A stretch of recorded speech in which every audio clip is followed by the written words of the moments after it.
warahmatullaahi wabarakaatu. Kusoo dhawaada maansadii dumarkeena loo sameeyo dumarkeena ina line nala dhasheen mustaqbalkeena ay yihiin haddana aan ka maarmin haddana ay yihiin maaragtay udubkii nolosha.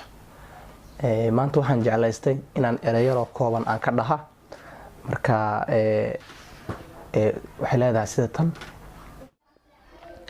dumarku ehel weeye hooyo dahab weeye walaal diran weeye warshada dadka weeye dabiib nugul weeye ninkii dusha saarta ninkii u dadaala ninkii udna sheegta dariiq ma dhigane wadnaha dayrkiisa qalbiga dacalkiisay ku daadihiyaano